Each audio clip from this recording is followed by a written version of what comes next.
नमस्कार. मी दासू वैद्य.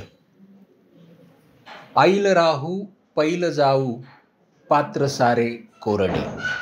आईल राहू पैल जाऊ पात्र सारे कोरडे. झाड लावू झाड राखू सावलीला कातडे. झाड लावू झाड राखू सावलीला कातडे. आणि शेवटी शब्द देऊ शब्द घेऊ.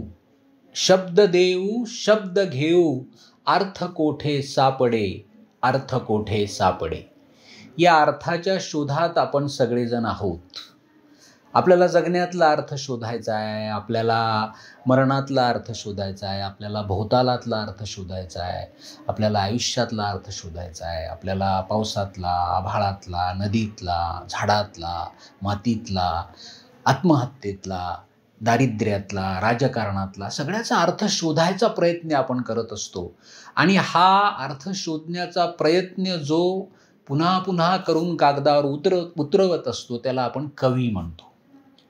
तो काय करतो तर अर्थ शोधत असतो भोवतालच्या गोष्टीचा.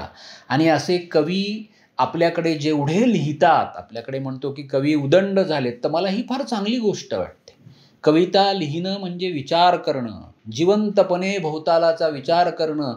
कविता लिहिणारे माणसं कवी आहेत की नाही हे काळ ठरवेल, पण कविता लिहिणारे लोक जिवंत आहेत हे तर त्याचं एक छान उदाहरण आहे किंवा लक्षण आहे असं आपण म्हणू शकतो. आणि या सगळ्या गोष्टीचा विचार करताना जे विश्वव्यापी असलेलं आधुनिक केसरी नावाचं जे दैनिक आहे त्यांनी कविता स्पर्धा घेतली महाराष्ट्राचा महाकवी ठरवण्यासाठी.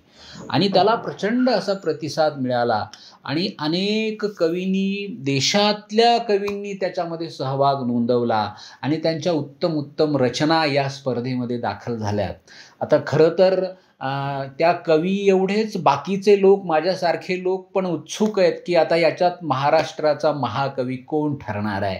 त्यामुळं आपण नक्कीच सगळेजण त्याची वाट बघूयात. मी त्या सगळ्यांचं अभिनंदन करतो ज्यांनी या स्पर्धेत भाग घेतला आहे. ज्यांना बक्षीस मिळालं त्यांचं अभिनंदन करतो, ज्यांना बक्षीस मिळणार नाही त्याचं जास्त अभिनंदन करतो.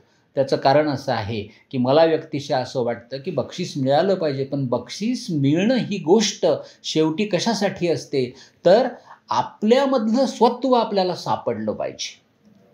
बक्षीस आज मिळालं चांगली गोष्ट आहे, पण नाही मिळालं याचा अर्थ आपण लिहिणं थांबवायचं का नाही. आपण लिहित राहिलं पाहिजे आणि पुन्हा एकदा प्रयत्न केला पाहिजेत. ज्यांना बक्षिसं मिळाले त्यांचं मुळात ज्यांनी या स्पर्धेत भाग घेतला ते माझ्या दृष्टीनं सगळे विजेते आहेत.